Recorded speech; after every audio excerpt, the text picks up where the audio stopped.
মন খারাপ নাকি? আমাদের সংখ্যায় কম, কিন্তু মন খারাপ করার কিছু নেই। আমরা প্রাইভেট পড়বো নাকি? প্রাইভেটে ছাত্র কম থাকে, বুঝতে সুবিধা হবে। যাই হোক, অল্প কতক্ষণ কথা হবে মনোযোগের সাথে। আমাকে সময় দিতে হবে, কিছু কথাবার্তা আমরা হবে, কোরআনের মাহফিল, কোরআনের ক্লাস। আমাকে সহযোগিতা করতে রাজি ইনশাল্লাহ? অল্প কতক্ষণ আমরা পরস্পর কথা বলবো ইনশাল্লাহ। আওয়াজটা একটু কমাইয়া দেন, রিফ্লেক্ট হচ্ছে, সামান্য একটু কমাইয়া দেন। জি।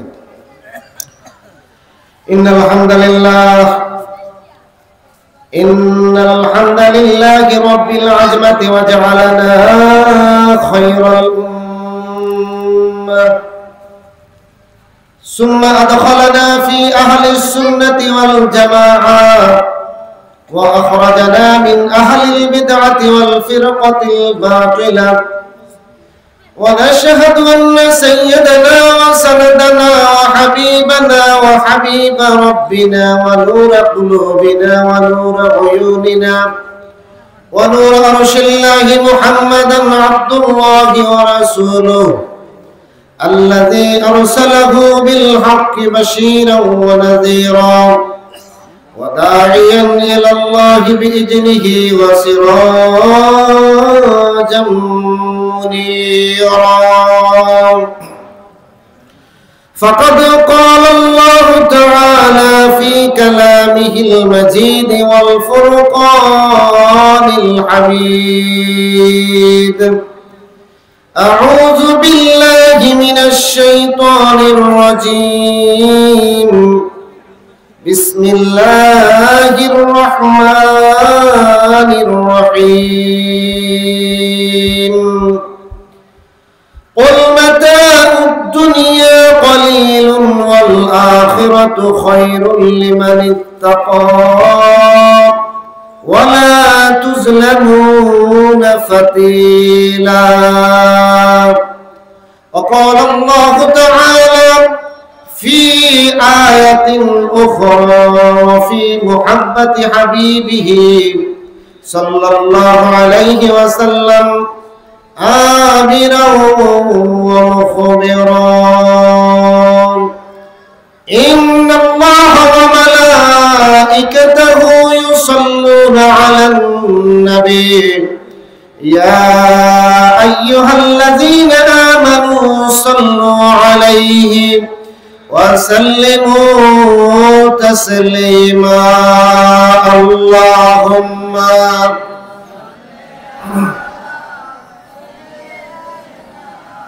مولانا محمد وعلى آل سيدنا মোহাম্মদের সাথে আওয়াজ আরো বাড়াইতে হবে, বুলন্দ আওয়াজে। আল্লাহুম্মা সাল্লি আলা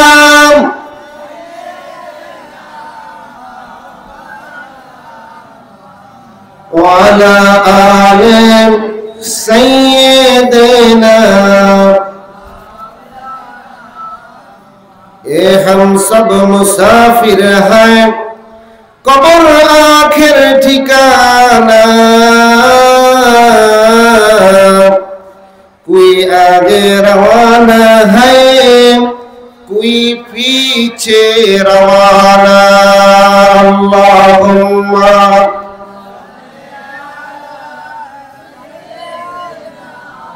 मौलाना मुहम्मद वअला आले सय्यदना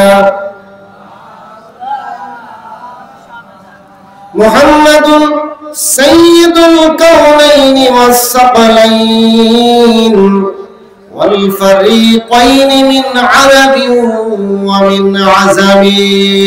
بلغ الغلام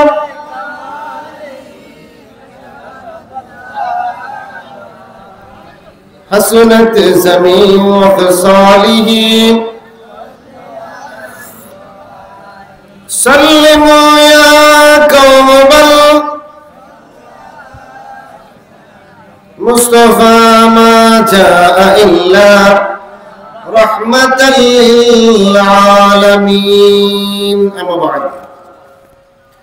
পশ্চিম একলাশপুর রজ্জবালী পাটোয়ারি বাড়ির যুব সমাজ ও এলাকাবাসীর উদ্যোগে নবম বার্ষিক ইসালে সওয়াব ওয়াজ ও দোয়ার মাহফিলের আজকের প্রধান মেহমান, আমাদের প্রত্যেকের হৃদয়ের স্পন্দন, নয়নের মণি, কলিজার টুকরা, নবী পরিবারের উজ্জ্বল নক্ষত্র, সাইয়্যিদ পরিবারের নেতৃত্ব দানকারী, আন্তর্জাতিক খ্যাতিসম্পন্ন মুফাসসির কোরআন, আওলাদে রাসূল আলহাজ হযরত মাওলানা সৈয়দ মোহাম্মদ আনোয়ার হোসেন তাহির জাবিরি আল মাদানী।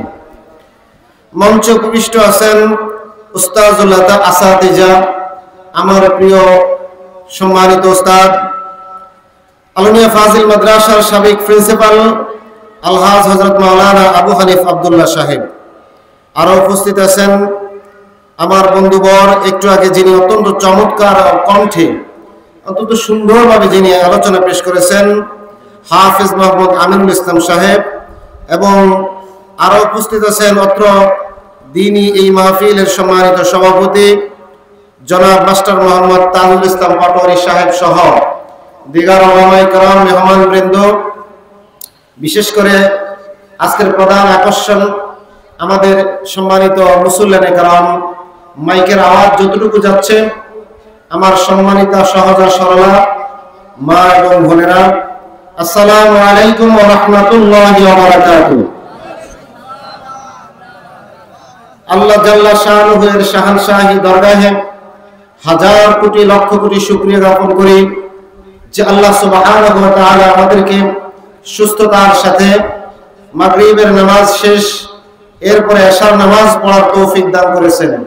সেজন্য সবাই উচ্চ আওয়াজে, উচ্চ কণ্ঠে, কণ্ঠের সাথে কণ্ঠ মিলিয়ে পুরুষের মতো করে মহান আল্লাহকে খুশি করার জন্য একবার বলি আলহামদুলিল্লাহ।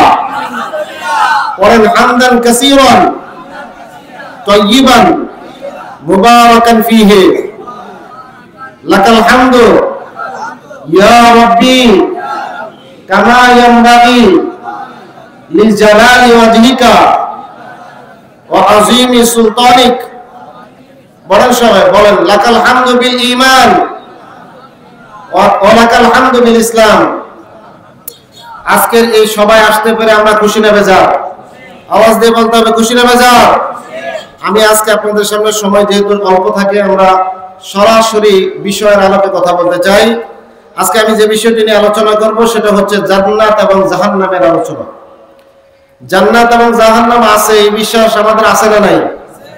জান্নাত আছে এই বিশ্বাস আছে? জান্নাত কয়টা জানেন না? জান্নাত 8টা। কয়টা? জাহান্নাম কয়টা? 7টা। এই আলোচনাগুলো অনেকদিন আমাদের মাঝে নাই, দরকার।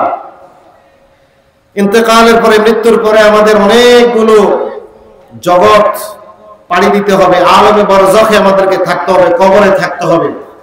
কবর থেকে উঠে হাসরে, মিজানে, ফুলসেরাতে পাড়ি দিতে হবে। এরপরে জান্নাত জাহান্নাম, ঠিক কিনা?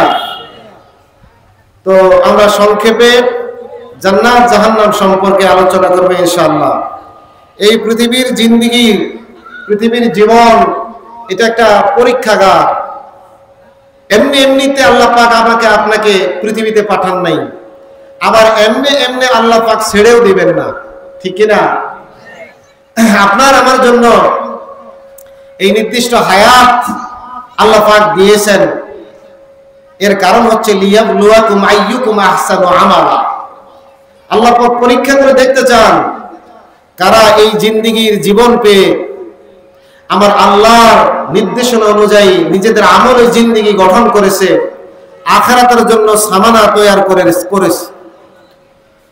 আল্লাহ পাক পবিত্র কোরআনুল কারীমের মধ্যে বলেন, ওয়ামা হাযিহিল হায়াতুদ দুনিয়া ইল্লা লাহু ওয়া লাইব ওয়া ইন্নাদ দারাল আখিরাতা লাহিয়াল হায়াতু লাও কানু ইয়ালামুন। আল্লাহ পাক বলেন, ও পৃথিবীর মানুষেরা শোনো, এই দুনিয়ার জিন্দেগি, দুনিয়ার জীবন, এটা খেল তামাশা ছাড়া আর কিচ্ছু নয়। বরং জেনে রাখো ওয়া ইন্নাদ দারাল আখিরা, আখিরাতের যে জীবন, আখিরাতের যে জিন্দেগি তোমার জন্য অপেক্ষমান, ওই জিন্দেগিটাই তোমার চিরস্থায়ী জীবন। এর মধ্যে বড় এক হায়াত আমি আল্লাহ রেখেছি। লাউ কানু ইয়ালামুন, যদি তোমরা বুঝো, যদি তোমরা উপলব্ধি করতে পারো তোমার আখিরাতের জিন্দেগির মধ্যে বিশাল হায়াত। আজকের এই জীবন, এই জিন্দেগির হায়াত সংক্ষিপ্ত, এর কোনো দাম নাই। এটা একটা কচু পাতার পানি, ঠিক না? এই যে সকালবেলায় আমরা কত আশা নিয়ে ভরসা নিয়ে ঘুম থেকে উঠি, কত কিছু, কত পরিকল্পনা, বিকেল বেলা হওয়ার আগেই কয়েকজন জনমের মতো বিদায় নিয়ে গেছে। এরকম আমাদের মধ্যে আছে না নাই? কে আছো কোথায় হেরিয়ে হেতায় আদিকের মুমুষের দিন, জীবন প্রদীপ নিবু নিবু প্রায় হইয়া এসেছে ক্ষীণ। এ জীবনে কত আশা, কত ইচ্ছা ছিল, আর কার ইঙ্গিতে সহসা সকলই শূন্য মিলিয়া গেল। উঠি বসে হাঁটি করি ছুটিয়ে চলিয়াছি দিবানিশি, কবর মাটিতে সঙ্গে মিশিতে হবে অতি তাড়াতাড়ি। হায়াত তরুর শাখায় বসিয়া হেরিতার ফলমূল, সাদা কালো দুই ইঁদুরেতে ভাই কাটিছে তরুর মূল। দিন যায়, রাত্রি আসে, হায়াত শেষ হয়ে যাচ্ছে। আপনার গাছের গোড়া কিন্তু কাটতেছে, শেষ হয়ে যায়। কিসের আশায়, কিসের নেশায়, কার পিছনে দৌড়াচ্ছেন আপনি? আমি একটু চিন্তা করে দেখেন। কবি বলেন, ইবলিসে ভুলিয়া যেজন, ইবলিসে ভুলিয়া যেজন সেজদা তোমায় না করে ধরনীর মাঝে, সৃষ্টির হীন পশুর অধম, সৃষ্টির হীন পশুর অধম রয়েছে মানব সাজে। ওরে ভোলা মন পাপিনী মদন, মরণে স্মরণ কর, ক্ষণে ক্ষণে তোর ফুরিয়েছে আয়ু, এখনো হলো না ডর। মরণ ধারেও চরণ ফেলিয়া আয়ুর কামনা করি, সকল কামনা মিটিবে বুঝি উড়িলে প্রাণ প্রদীপ। কোথা থেকে আগমন, কোথায় যেতে হবে, কে আনিল কি কারণে জানা নাই ভবে, ঠিক না? কেন আসছেন, যাবেন কোথায়, খবর আছে? কবরের মাটি আপনার আমার জন্য কিন্তু দৈনিক 40 বার প্রস্তুতি নিয়ে ডাকছে, বান্দা আসো। ভুলে গেলে হবে না। এজন্য আল্লাহ পাক বলেন, কুল মাতাউদ দুনিয়া কলিল ওয়াল আখিরাতু খায়রুল লিমান ইত্তাকা ওয়ালা তুযলামুনা ফাতিলা। নবী হে, আপনি মানুষদেরকে জানাইয়া দেন, এই মেসেজটা তাদেরকে বলে দেন, এই দুনিয়ার জীবন, দুনিয়ার সময় বড়ই সংক্ষিপ্ত সময়, এটা সামান্য। এদেরকে বলে দেন ওয়াল আখিরা, এদের জন্য যে আখিরাত আমি আল্লাহ পাক নির্ধারণ করে রেখেছি, এই আখিরাতের জিন্দেগিটা বড়ই উত্তম, খায়রুন ওয়া আবকা, চিরস্থায়ী জীবন, চিরস্থায়ী সময় আমি আল্লাহ পাক তাদেরকে নির্ধারণ করে রেখেছি। শুধু ওই জিন্দেগি, আখিরাতের জিন্দেগিতে সফল কাম ওই লোকটাই হবে এদের মধ্য থেকে যারা লেমানের তাকা, যারা আল্লাহওয়ালা, যারা মুত্তাকি, যারা আমাকে ভয় করে, যারা ফরজদের অর্জন করে, এদেরকে জানায়া দেন আমি আল্লাহ পাক ওয়ালা তুযলামুনা ফাতিলা, হিসাবের ক্ষেত্রে এক বিন্দু পরিমাণ জুলুম করব না। যে ব্যক্তি সামান্যতম নেক আমল করবে, এই আমলের পুরস্কার আমি আল্লাহ পাক কড়াই দণ্ডে তাদেরকে হিসাব বোঝায়া দেব। আর যে ব্যক্তি পাপ করবে, ফামান ইয়ামাল মিসকালা যাররাতিন খায়রান ইয়ারাহ ওয়া মান ইয়ামাল মিসকালা যাররাতিন শাররান ইয়ারাহ। আল্লাহু আকবার। আল্লাহ পাক বলেন যে এক বিন্দু পরিমাণ, তিল পরিমাণ, এক ন্যানো সেকেন্ড, ন্যানো পরিমাণও যদি কেউ, একটা ছোট্ট দানা, একটা সরিষার বীজের পরিমাণও যদি কেউ ভালো আমল করে আমাকে ডাক দেয়, আল্লাহ বলে, ওই আল্লাহর আলিফের নেকিটাও আমি আল্লাহ কিয়ামতে তাকে বুঝাইয়া দিব। কন্যা সুবহানাল্লাহ। ভাইয়ার আমার, বন্ধুরা আমার, এজন্য আল্লাহ পাক বলছেন পৃথিবীতে দুনিয়ার সম্পদ পেয়ে, দুনিয়ার সন্তান সন্ততি পেয়ে, দুনিয়ার এই টাকা পয়সা, আজকের এই ভোগ বিলাস, এই বিশাল অট্টালিকা বিল্ডিং, তোমার ঘরের এই খাট পালঙ্ক, তোমার এই কোটি কোটি টাকা পেয়ে আমি আল্লাহকে ভুলে গেলে হবে না বান্দা। ও বান্দা, আমি তোমার জন্য কিন্তু বড় হিসাবের দিন আমি নির্ধারণ করে রেখেছি। আমার আল্লাহ পাক বলতেছেন, ইয়া আইয়ুহাল্লাযীনা আমানু মা লাকুম ইযা ক্বিলা লাকুম ইনফিরু ফি সাবিলিল্লাহ। ও ঈমানদাররা, কি হইছে তোমাদের, কি সমস্যা আমাকে একটু বলো। কথা বলছেন তিনি কে? আওয়াজ দিয়ে বলতে হবে তিনি কে? কি চমৎকার ভাষায় আল্লাহ প্রশ্ন করতেছেন আমাকে আপনাকে, কি হইল, কি সমস্যা?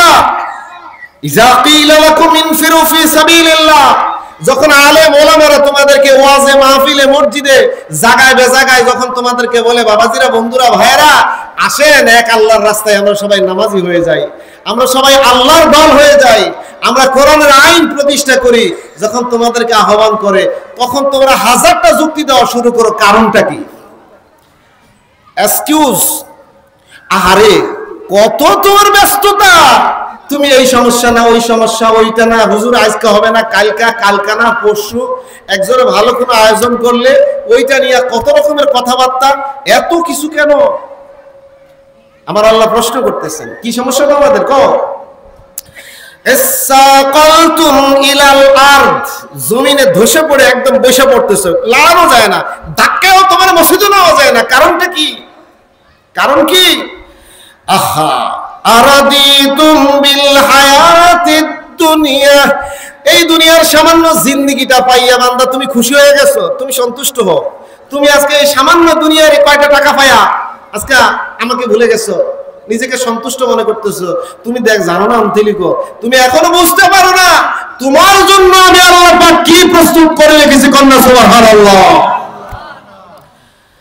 এজন্য আমার আল্লাহ পাক বলতেছেন, শোনো, হ্যাঁ, যারা দুনিয়ার জিন্দেগি পেয়ে ভুলে যাবে আমাকে, আমার আহ্বানগুলোকে স্মরণ থেকে ভুলে যাবে, আল্লাহ বলতেছেন, ফা আম্মা মান তাগা ওয়া আসারাল হায়াতাদ দুনিয়া ফা ইন্নাল জাহিমা হিয়াল মাআওয়া। খবরদার, সাবধান বান্দা, আমার কথার বিপরীত যদি ঘাটতারামি করো, যদি আমার কথাগুলোকে তুমি না শুনো, আলেম ওলামারা বলে, গলা ফাটায়, চিল্লায়, সারা রাত তোমাদের পিছনে পিছনে দৌড়ায়, মসজিদে মসজিদে ঘন্টার পর ঘন্টা তোমাদেরকে বলার পরেও যদি ঘাটতারামি করো, আমার কথাকে তোমরা না শুনো, তাহলে শুনো, ফাইন্নাল জাহিমা হিয়াল মাওয়া, তোমার জন্য ওই কঠিন যন্ত্রণাদায়ক শাস্তিপূর্ণ জাহিম, জাহান্নামটা প্রস্তুত করে রেখেছি। কন্যা নাউজুবিল্লাহ। কারা কারা জাহান্নামে যাইতেছেন হাত তোলেন। আপনি জাহান্নামে যাইবেন? নাউজুবিল্লাহ। দেখছেন দুই একজন থাকে, হ্যাঁ, আমাদের ওয়াজের কোনো খেয়াল নাই, এটা আওয়াজের জন্য বসি নাই, এখানে কোরআনের কথা, সরাসরি কোনো কিচ্ছা কাহিনী না, যা বলতেছি একদম আয়াত দিয়া দলিল দিয়া কিছু নিতে হবে। মাহফিলে শুধু কাল বসলাম, কানের মজা নিলাম, সুন্দর সুন্দর ছলক কবিতা, আর আপনারা হাসাইন না কিছু কৌতুকাদিক বলে এখান থেকে আমি মজা দিয়া দিলাম। এই জন্য তো টেলিভিশনই আছে, আজ কথা কোন আছে না নাই? তাই ওয়াজের মাঠে কি এগুলির জন্য আমরা আসছি নাকি? এখান থেকে আমরা কিছু আমলি জিন্দেগি পরিশুদ্ধ করার জন্য কিছু মেসেজ নিয়ে যাব। আমার আল্লাহ আমাকে কি বলতেছেন, আমার রসুল আমাকে কি নির্দেশনা দিচ্ছেন, এখান থেকে আমরা আজকে নিতে রাজি আছি। কথা বলেন, কিছু আমল আমরা নিতে রাজি আছি। এজন্য সবাই আমাদেরকে প্রস্তুতি নিতে হবে, আমরা সবাই যেতে চাই আল্লাহর জান্নাতে, ঠিক কিনা? এটা আমার মামার বাড়ির আব্দার, আমার বাপ দাদার সম্পত্তি জান্নাতটা। কারণ আমার আব্বা আদম আলাইহিস সালাম ছিলেন কোথায় জানেন না মনে হয়? ছিলেন কোথায়? জান্নাতে। আব্বাজান ওমর, আব্বাজান আদম আলাইহিস সালাম এবং আম্মাজান হাওয়া আলাইহিস সালাম, তিনি ছিলেন জান্নাতে। সেই জান্নাত আমার বাপ-দাদার জায়গা, ওখানে আমরা যাইতে চাই, ঠিক কি না? কারা কারা যাইতে চাই দেখি একটু হাত তুলে দেখেন আল্লাহকে। নারে তাকবীর, নারে রিসালাত। আমরা সবাই জান্নাতে যেতে চাই, আল্লাহ তুমি আমাদেরকে মঞ্জুর কর, কন্যা আমিন। ভাইরা আমার, এই জন্য আমাদেরকে সামানা নেওয়া লাগবে। জান্নাতে যাওয়ার কিছু সামানা আছে না নাই? কথা কন, জান্নাতে যাইতে হইলে কিছু চালান, কিছু ডিপোজিট, কিছু টাকা পয়সা লাগবে। এই যে সৌদি আরবে আমরা লোকজন নেই, হজে যাই, আগামী 10 তারিখ ডিসেম্বরে যাব নিয়ত করছি, আল্লাহ পাক নিবে। তো এখানে যাইতে হইলে কি লাগে? আগে আমাদের প্রস্তুতি থাকা লাগে। বিমান ভাড়া, ভিসার টাকা, ওখানকার ট্রান্সপোর্ট, হোটেলে থাকার এই যে টাকা, এই সব মিলিয়া জিলিয়া মোটামুটি একটা সামানা লাগে। নেওয়ার সময় আমাকে হাজির সাহেব জিজ্ঞাসা করে, হুজুর কি নিমু? ওখানে যে এতদিন থাকবো, কিছু নিতে হইব, তো কি কি নিব? এই যে হাজির সাহেব মাত্র আইছে 7 তারিখে, এই যে আমার সামনে আবুল কালাম সাহেব বসে আছেন, এই 7 তারিখে আসছে। আল্লাহ পাক ওনাকে সহ আমাদের প্রত্যেকের হজকে কবুল করুন, আমিন। এবং যারা যেতে পারেন নাই, আল্লাহ তাআলা আমাদের প্রত্যেককে মক্কা মদিনায় সফর করার তৌফিক দান করুন, আমিন। হুজুর রমজানে গেছিলেন, গত রমজান, আগের রমজানে আমার ওস্তাদ হুজুর। তো এভাবে আসলে আমরা সবাই যেন আল্লাহর ঘর জিয়ারত করতে পারি। আল্লাহকে না দেখে আমরা আল্লাহকে বিশ্বাস করছি, ঠিক কি না? নবীজিকে আমরা দেখি নাই, 1400 বছর পরে যদি নবীজির রওজায় যাইতে পারি, তাহলে নবীজি বলছেন, মান যারা কবরি বাদা মাউতি ফাকাদ যারানি ফি হায়াতি। আমার জীবিত অবস্থায় আমার সাথে সাক্ষাৎ করলে যে সওয়াব হইতো, যে দিদার নসিব হইতো, ইন্তেকালের পরে 1500 বছর পরেও যদি বাংলাদেশ থেকে ওই রজ্জওয়ালি বাটোয়ারি বেরে কেউ যদি ওখানে আসে, আশেপাশের বাড়ি যদি কেউ নবীজির রওজা যায়, নবীজি বলেন একদম জীবিত অবস্থায় যেন সেই লোকটা আমার সাথে সাক্ষাৎ করতে আসছে। সুবহানাল্লাহ। বাবাজিরা আমার, বন্ধুরা আমার, আমাকে আপনাকে সামানা নিতে হবে আমার কবরের জন্য, হাসরের জন্য, ফুলসিরাতের জন্য। কারণ কবর বড় কঠিন জায়গা রে বাবা, কঠিন জায়গা। কবরে গেলে আমাকে আপনাকে 3টা প্রশ্নের জবাব অবশ্যই দেওয়াই লাগবে। কবরে যাওয়ার সাথে সাথে আমাকে আপনাকে ফেরেশতারা সে জিজ্ঞাসা করবে, মান রাব্বুক, ঠিক না? মান রাব্বুকা, তোমার রব কে, তোমার আল্লাহকে। দেখি তোমাকে প্রতিপালন করছে পৃথিবীতে, ওই আল্লাহটাকে একটু জবাব দাও। 2 নম্বর প্রশ্ন বলা হবে, ওমান দীনুকা, তোমার ধর্ম কি, তোমার দিন কি, কোন রীতিনীতির উপরে তুমি জীবন কাটাইছো, তোমার ধর্মের নাম বলো। 3 নম্বর প্রশ্ন করা হবে, ওমান নাবিয়ুকা, তোমার নবীকে। অন্য রাওয়াতে আসছে, জিজ্ঞাসা করা হবে, মা কুনতা তাকুলি ফি হাদার রাজুল, আমার নবীকে কবরের মধ্যে এনে বলবে, ছবি দেখায় বলবে, নবীজিকে দেখায় বলবে, এই ব্যক্তি সম্পর্কে তোমার মত কি, ওনাকে চিনতে পারছো কিনা, উনি কে একটু বলো তো দেখি। কন্যা সুবহানাল্লাহ। কিয়ামতের দিন যে ব্যক্তি কবরের মধ্যে যে ব্যক্তির আমলনামাটা ভালো হবে, যে লোকটার সামানা থাকবে, আপনার আমার এই যে আজকে যে ডিপোজিটের কথা বলতেছি, যার ডিপোজিট থাকবে, যার টাকা থাকবে, সেই তো মক্কা মদিনায় যাইবে, ঠিক কিনা? যার সামানা থাকবে, সেই লোকটার জবাব কি আসবে জানেন? সেই লোকটা বলবে, রব্বি আল্লাহ, ও ফেরেশতারা, আমার আল্লাহরে বুঝি আমি চিনি না, যে আল্লাহর সারাটা জীবন সেজদা দিয়েছি, এই তো সেই আল্লাহর কথাই তো বলতেছে, আমার আল্লাহ। কোন কার আল্লাহ? কইতে শরম লাগে মনে হয়। আল্লাহ কার? আমার আল্লাহ। বলবেন এই তো আমার আল্লাহ। 2 নম্বর প্রশ্নের উত্তর দিবেন, দ্বীন আল ইসলাম, আরে আমার জিন্দেগিটা তো ইসলামের উপরেই ছিল, আমি ইসলামকে মেনেছি, বুঝেছি, ইসলামের উপর বিশ্বাস স্থাপন করেছি, আমার দ্বীন ইসলাম। 3 নম্বর প্রশ্ন বলবেন, কি জিগাও? এই তো আমার দয়ার নবী, মায়ার নবী, বিশ্ব নবী মুহাম্মদুর রাসূলুল্লাহ সাল্লাল্লাহু আলাইহি ওয়াসাল্লাম। কি জিগাও? আমার নবী সম্পর্কে কি জিগাও? আমার প্রিয় নবীজি তো আমার সামনে। আল্লাহু আকবার। এই জবাব দিতে পারবেন তো ইনশাআল্লাহ? কারা কারা পারবেন না? পারবো তো ইনশাআল্লাহ আমরা? 2 হাত দেখাই, নারায়ে তাকবীর, নারায়ে রিসালাহ। আল্লাহ পাক আমাদের জন্য কবরের জবাবগুলি দেওয়ার তৌফিক দান করুন, কোন আমিন। হাদিস শরীফের মধ্যে আসছে, যখন একটা লোক এই জবাবগুলো সঠিকভাবে দিয়ে ফেলবে, ফায়ুনাদি মুনাদিন মিনাস সামায়ে, আসমানে একজন ফেরেশতার সাথে সাথে ঘোষণা দেওয়া শুরু করবে, আন্না সাদাকা আবদি, এই বান্দাটা সত্যই উত্তর দিয়েছে, আল্লাহ পাক সাথে সাথে বলবেন, ও ফেরেশতা ফাফরিশুহু মিনাল জান্নাহ, আমার জান্নাত থেকে একটা পোশাক নাও, জান্নাতি পোশাক নাও, ওই রজওয়ালি পাথরের পাশে যে লোকটা মারা গেছে কবরে নিয়ে যাও, কবরে নিয়ে যায়া তার পুরো শরীরটা এই দাফনটা সরায়া আবার জান্নাতি পোশাক পরায়া দাও। সুবহানাল্লাহ। ওয়া আলবিসুহু মিনাল জান্নাহ, জান্নাতে পোশাক পরায়া দাও। ওয়া আফতিহু লাহু বাবা ইলাল জান্নাতে, কবর থেকে আমার জান্নাতের সাথে একটা কানেকশন তৈরি করে দরজা খুলে দাও। সুবহানাল্লাহ। এরপরে বলা হবে ইয়াফসাহু লাহু ফিহা মাদ্দাবাসারা, তার কবরটাকে টেনে, কারণ এই ছোট চিকন কবর 3.5 হাত, কবরটা কয় হাত? মানুষটা 3.5 হাত, কবরও 3.5 হাত। 3.5 হাত কবরের মধ্যে আমার বান্দাটা শুইতে কষ্ট হয়। আমার মুমিন বান্দাটা আমার রাতের বেলায় তাহাজ্জুদ করে সিজদা করেছে, বারবার আমাকে ডেকেছে আল্লাহ আল্লাহ আল্লাহ আল্লাহ বলে, আমাকে মায়া করে ডেকেছে। আমার এই মায়ার উত্তরে এইরকম ছোট্ট সিপা জায়গা দিলে হবে না। ওই দুনিয়াতে ছোট্ট জায়গায় ছিল, জায়গা কম ছিল, টাকা কম ছিল, পয়সা কম ছিল, মনটা বড় ছিল, আমাকে ডেকেছে। আমার ঘরে জিয়ারত করতেছে, খানায় কাবায় আসছে, কয় টাকা ছিল না তারপরেও আসছে, আমার রাসূলের কাছে আসছে, কয় এর কবরটাকে টেনে এমন লম্বা করে দাও, দৃষ্টিটুকু, চোখের দৃষ্টি যতটুকু যায়। কোন কোন হাদিস শরীফের মধ্যে আসছে প্রায় 70 হাত লম্বা তার ওই কবরটাকে টেনে করা হয়। কান্না সুবহানাল্লাহ। লোক হলো 3.5 হাত, লম্বা করছে 70 হাত। আপনার আমার বিল্ডিংও তো 70 হাত করি না, ঠিক কিনা? আপনার আমার বিল্ডিং 1300 স্কয়ার ফিটের, এই 30 হাত 40 হাত, আপনার কবরটা এত লম্বা করে দেওয়া।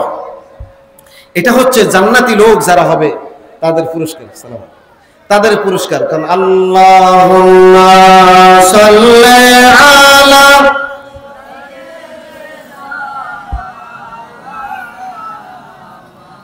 ওয়া আলা আলি সাইয়্যিদিনা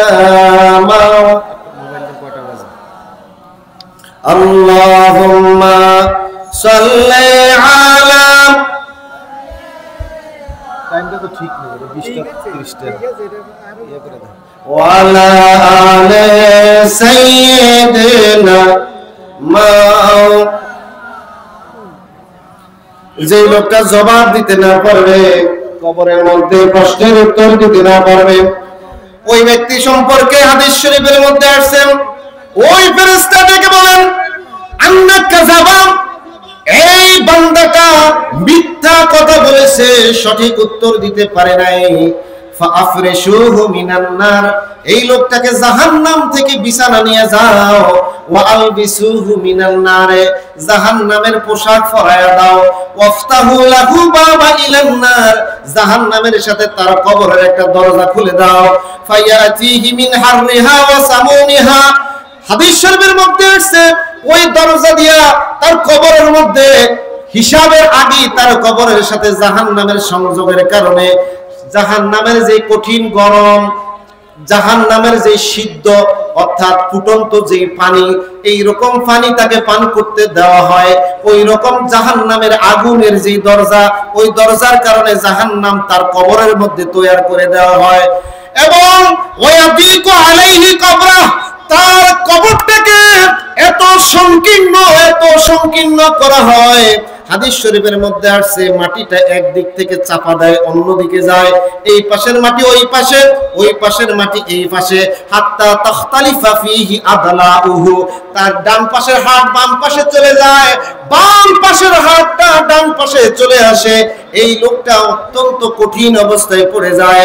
সুম্মা ইউকাইয়িদু লাহু আমা ওয়া আসাম্মা, লোকটাকে অন্ধ বানায়া দেওয়া হয়, লোকটাকে বধির বানায়া দেওয়া হয়। এমন কি লোকটার অবস্থা এরকম, ফায়াতিহি মারজিআতুন মিন হাদিদ, লোহার তৈরি চাবুক নিয়ে আসা হয়। ফায়াদরিবু বিহা দরবাতান, এরপরে চাবুক দিয়ে তাকে আঘাত করা হয়। এই লোকটার সাথে সাথে চিৎকার করে ওঠে, ইয়াসমাউহা মা বাইনাল মাশরিকি ওয়াল মাগরিব, আঘাতের কারণে এত জোরে চিৎকার করে এই জমিনের শিমাল থেকে জোরব, মাশরিক থেকে মাগরিব পর্যন্ত পৃথিবীর যতগুলো প্রাণীরা আছে, যতগুলো সৃষ্টি আছে, সকলেই তার চিৎকার শুনতে পায়। ইল্লা সাকারাইন, শুধু মানুষ এবং জিন জাতির কানে এই আওয়াজ যায় না। কন্যা নাউজুবিল্লাহ। একজন জাহান্নামীর বাবাজিরা দেখেন কি অবস্থা, তার চিৎকারে আকাশ পাতাল গগন বিদারী চিৎকারে পুরো পৃথিবীটা প্রকম্পিত হয়। আমরা জানতে পারি না, শুনতে পারি না কবরে কি হইতেছে। এজন্য ভাই আমার, কবর বড় কঠিন জায়গা, বড় কঠিন সময় আমার আপনার জন্য অপেক্ষা করতেছে। কবি এজন্য বলেন, ইয়ে হাম সব মুসাফির হায় ওহি আখির ঠিকানা, कोई आगे रवाना है कोई पीछे रवाना। এরে আমরা তো যিনি পৃথিবীর জিন্দেগিতে মুসাফির হিসেবে এসেছি। একজন মুসাফির ঢাকায় গেলে 2 দিন 3 দিন থাকে, মক্কা মদিনায় গেলে 15 দিন থাকে, হজের সফরে 45 দিন থাকে, তারপরে আবার বাড়িতে ফিরে আসে। সফরের সময়টা যেরকম নির্ধারিত সময়, আমার আপনার জন্য পৃথিবীর সময়টাও নির্ধারিত করে দেওয়া হয়েছে। আমাকে আপনাকে ফিরে যেতে হবে সফর শেষে। মক্কা মদিনার 15 দিন পরে যেরকম বাংলাদেশে আসতে হয়, আপনার এই ছোট্ট সফরটা শেষে কবরে যাওয়া লাগবে, ঠিক কি না? ঠিক কি না ভাই? এজন্য এখনই আপনার জিন্দেগিটাকে আপনি মূল্যায়ন করা শুরু করে দেন, সামানা এখনই তৈরি করে নেন। কবি বলেছেন, এই জিন্দেগিটা, দুনিয়ার জিন্দেগিটা এরকম, মা মাদা মিনাদ দুনিয়া আহলামুন ওয়া মা বাকিয়া মিনহা আমানি ওয়াল ওয়াক্তু দাইউন বাইনাহুমা। জীবনের যে অংশ আমি ফেলে এসেছি, এই অংশটা আজকে আমার জন্য একটা স্বপ্ন, আর জীবনের যে অংশ এখনো বাকি আছে এটা আমার জন্য একটা আকাঙ্ক্ষা, কিন্তু মাঝখান থেকে সব সময় চলে যাচ্ছে। চাইলেও আপনি এখন আর ওই 5 বছর ছোটবেলায় শিশু অবস্থায়, তরুণ অবস্থায়, কিশোর অবস্থায়, যুবক অবস্থায় ফিরে যাইতে পারবেন না। যতই আশা করেন যুবকের মতো আর দৌড়াইতে পারবেন না, শরীরে সেই শক্তি নাই। এদিকে বাকি জিন্দেগির জন্য কত স্বপ্ন বুনতেছেন। আমার ছেলেকে বিদেশ পাঠাবো, একটা 10তলা বিল্ডিং করতে হবে, ওকে বিসিএস পরীক্ষা দেব, আমার মেয়েটাকে ভালো একটা জামাই দেখে বিয়ে দিব, কত পরিকল্পনা।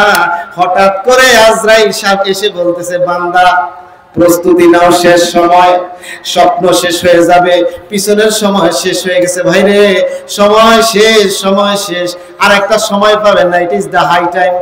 এটাই হচ্ছে উপযুক্ত সময়। আজকের এই মাহফিল থেকে, এই ময়দান থেকে শপথ নেন, আজকে থেকে 1 ওয়াক্ত নামাজ আমরা ছেড়ে দিব না। রাজি আছেন তো ইনশাআল্লাহ? একটু সময় তৈরি করেন। দুনিয়া সম্পর্কে কবি এরকম ভাবে বলছেন, মাইয়াস হাবিদ দুনিয়া ইয়াকুন মিসলু কাবিদিন আলাল মায়ে খানাতুহু ফুরুজুল আসাবে।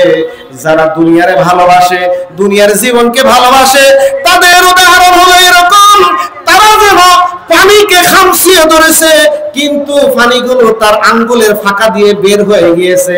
পানি কি এইভাবে খামড় দিয়ে ধরা যায়নি ভাই? পানি কি ধরা যায়? কারণ পানি যতই খামড় দেন পানি বের হয়ে যায়।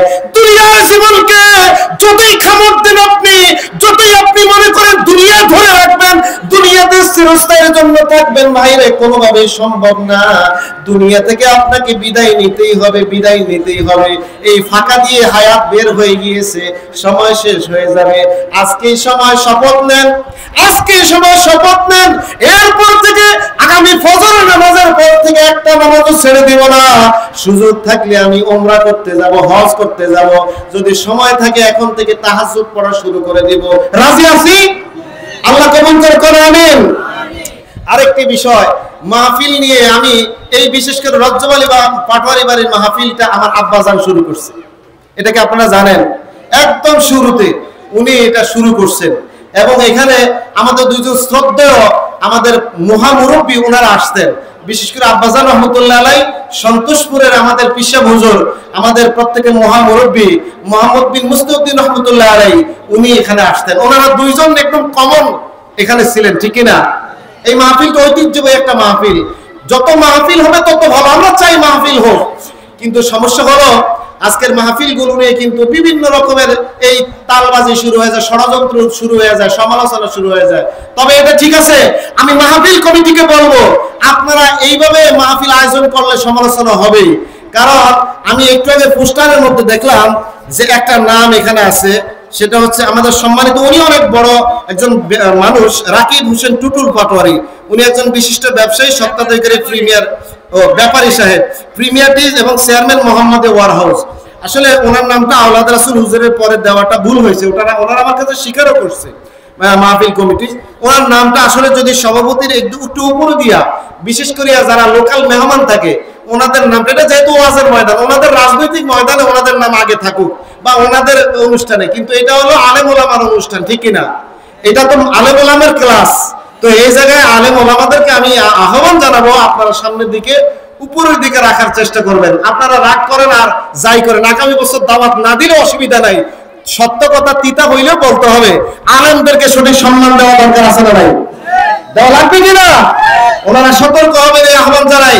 আর যারাই আমরা সমালোচনা করতেছি, এক মিনিট, আমরা যারা সমালোচনা করি আমি তাদের ব্যাপারে বলতেছি, আসলে মাহফিলের ব্যাপারে অনেক কিছু ওনাদের বাধা বিপত্তি, অনেক কিছুই ওনারা করে তারপরে এরকম বড় আয়োজন করতে হয়, অর্থের সংকট আছে, অনেক কিছু সমস্যা আছে।